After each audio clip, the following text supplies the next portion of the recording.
नमस्कार व्यूअर्स, प्रिय विद्यार्थियों। आज हम भक्ति काल के अंतर्गत महत्वपूर्ण तथ्य करेंगे जो परीक्षा में आते हैं। इससे पहले भी कर चुके हैं, उनका लिंक आपको इस वीडियो के डिस्क्रिप्शन बॉक्स में मिल जाएगा। लिंक पर क्लिक करके आप पीछे के तथ्यों को प्राप्त कर सकते हैं। देखिए, ये तथ्य है ना, ये बहुत ही महत्वपूर्ण है, खास है और इन्हीं में से प्रश्न निकल के आते हैं। इसलिए आप इनको ध्यान से सुने, पढ़ें और अपनी नोटबुक में लिख सकते हैं वीडियो को पॉज करके।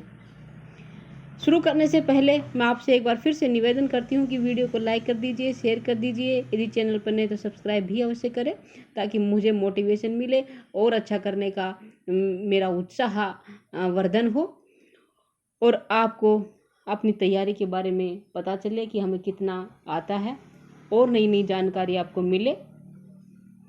चलिए शुरू करते हैं।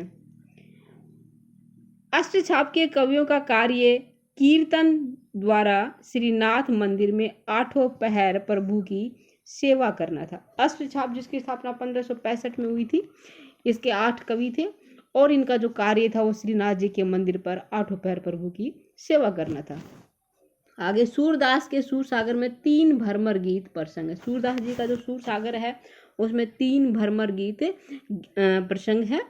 भ्रमर गीत परंपरा का मूल उद्गम भागवत का 10वां स्कंद। इस बात को ध्यान रखना है कि भ्रमर गीत कहाँ से निकल के आया, इसका मूल उद्गम क्या, स्रोत क्या है।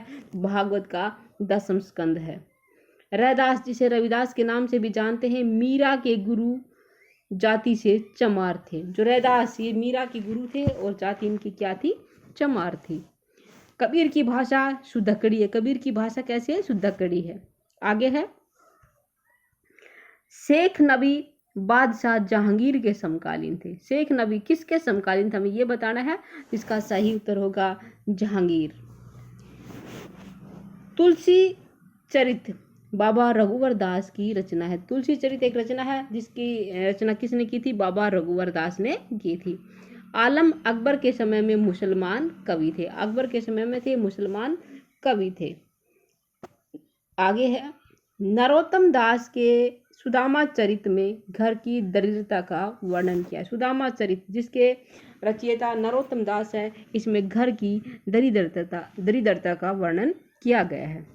नरहरि बंदीजन को महापात्र की उपाधि अकबर ने दी थी। नरहरि बंदीजन कवि हैं, इनको महापात्र की उपाधि मिली थी और किसने दी थी, अकबर ने दी थी।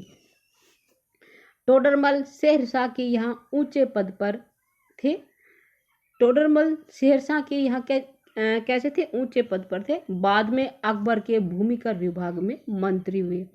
टोडरमल शेरशाह के यहाँ अधिकारी थे, लेकिन शेरशाह के राज दरबार को छोड़कर बाद में अकबर के राज दरबार में चले गए थे और वहाँ उन्हें भूमिकर विभाग में मंत्री बनाया गया था। आगे है, केशवदास ओरछा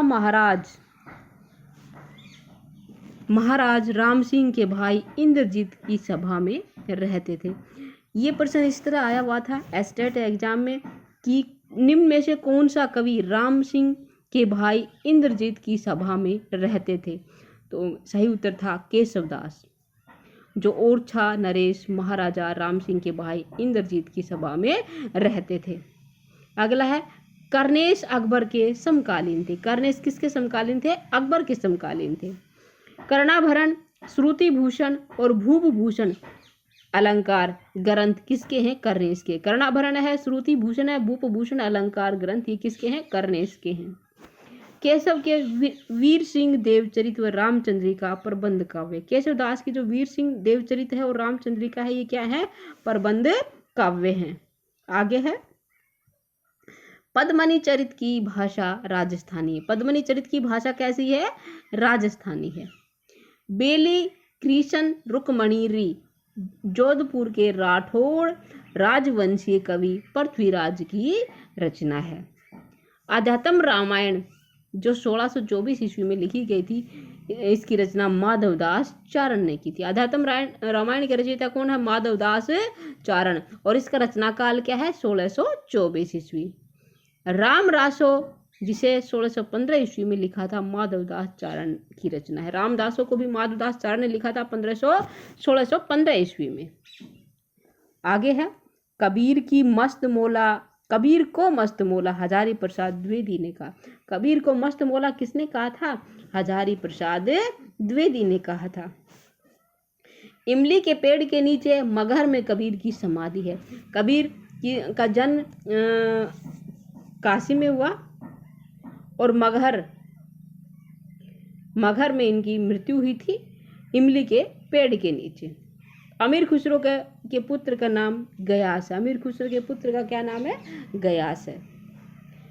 ख्याल, तराना, सितार, कव्वाली ये सब अमीर खुसरो की देने वाद्य यंत्र है। ख्याल, तराना, सितार, कव्वाली और किसकी देन है? ये अमीर खुसरो की देन है।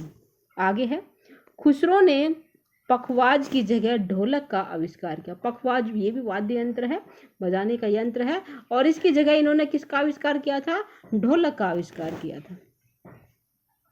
चलिए अब आपके लिए वस्तुनिष्ठ प्रश्न लेकर आए विकल्प के साथ। इनमें से आप बताइए कि कौन सा सही है, और ये लगभग इन्हीं में से है जो हम क्या कर चुके हैं, महत्वपूर्ण तथ्य कर चुके हैं, इन्हीं में से निकल के आए हैं। आप इनमें से बताइए कि कौन सा, किस प्रश्न का कौन सा उत्तर सही है। 4 विकल्प इनमें से आपको बताना कि कौन सा सही है। पहला है, आरती कीजिए हनुमान लला की, दुष्ट दलन रघुनाथ कला की। ये पंक्तियाँ किसकी हैं? यानी कि हनुमान जी की जो आरती हम गाते हैं वो किसके द्वारा रचित है? इसका सही उत्तर होगा रामानंद। आरती कीजिए हनुमान लला की, दुष्ट दलन रघुनाथ कला की। ये पंक्तियाँ किसकी हैं? रामानंद की हैं। आगे है, प्रभु जी तुम चंदन हम पानी। इस पंक्ति के रचयिता कौन? ये पंक्ति किसकी है? आपको पता है? आप मुझे बताइए, कमेंट बॉक्स में लिख दीजिए अपना आंसर जल्दी से, मैं आपका इंतजार कर रही हूँ। चलिए मैं बताती हूँ। प्रभु जी तुम चंदन हम पानी, इस पंक्ति के रचयिता कौन है? रहीदास है। सही उत्तर क्या है? कै रहीदास। अगला है, तुलसीदास की किस रचना में कलयुग का वर्णन है? इसके बारे में हम पहले बता चुके हैं, जो महत्वपूर्ण तथ्य इनमें जिक्र हो चुका है इस बात का। आप इसका उत्तर बताइए, कमेंट बॉक्स में लिख दीजिए जल्दी से, तब तक मैं आपको आगे दिखाती हूँ। तुलसीदास की किस रचना में कलयुग का वर्णन है? ये विकल्प है, सही बताइए कौन सा है इसमें से? क्या होगा? रामचरितमानस का उत्तरकांड और कवितावली, इन दोनों में कलयुग का वर्णन है। तो सही उत्तर क्या हो जाएगा? घ। ख और ग दोनों। कवितावली में भी कलयुग का वर्णन है और रामचरितमानस का जो उत्तरकांड है उसमें भी कलयुग का वर्णन है। सही उत्तर इसका है ख और ग दोनों, यानी कि कवितावली और रामचरितमानस का उत्तरकांड। आगे है, तुलसीदास को कलिकाल का वाल्मीकि किसने कहा? किसने कहा था? ये भी हम महत्वपूर्ण तथ्यों में पढ़ चुके हैं, यदि आपको ध्यान है तो बताइए। तुलसीदास को कलिकाल का वाल्मीकि किसने कहा? सही उत्तर है ख, ग्रियर्सन। ग्रियर्सन ने तुलसीदास को कलिकाल का वाल्मीकि कहा है। पूर्व मध्यकाल को अन्य किस नाम से जाना जाता है? हमें ये बताना है, आप बताइए। पूर्व मध्यकाल को अन्य किस नाम से जाना जाता है? सही उत्तर क्या है? भक्ति काल कहते हैं, रीतिकाल या आदिकाल या फिर आधुनिक काल? सही होगा भक्ति काल। जो पूर्व मध्यकाल है उसको भक्ति काल की संज्ञा दी गई है, भक्ति काल भी कहा गया है। पूर्व मध्यकाल को भक्ति काल कहा गया है, तो उत्तर मध्यकाल को क्या नाम दिया गया है?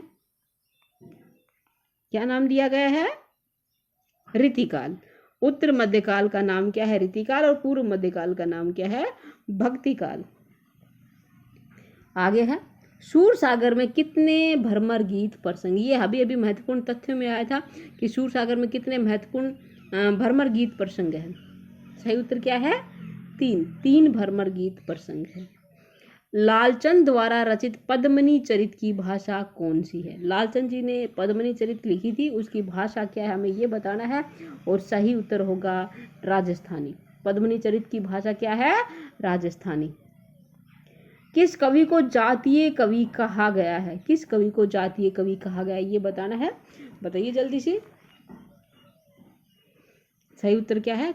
तुलसीदास। तुलसीदास जी को जातीय कवि भी कहते हैं। अवध अवध गगन मंडल घर कीजे, पंक्ति किसकी है? अवध गगन मंडल घर कीजे, ये पंक्ति किसकी है?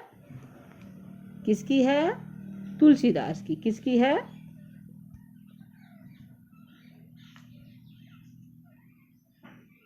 तुलसीदास द्वारा रचित ये पंक्ति अवध गगन मंडल घर कीजे, ये तुलसीदास द्वारा रचित पंक्तियां हैं। आज के लिए इतना ही। अगली क्लास में आपके लिए और वस्तुनिष्ठ प्रश्न लेके आएंगे जो भक्ति काल से संबंधित होंगे। तब तक के लिए आप बने रहिए और इस वीडियो को देखने के लिए आपका बहुत बहुत धन्यवाद। आपका दिन शुभ हो।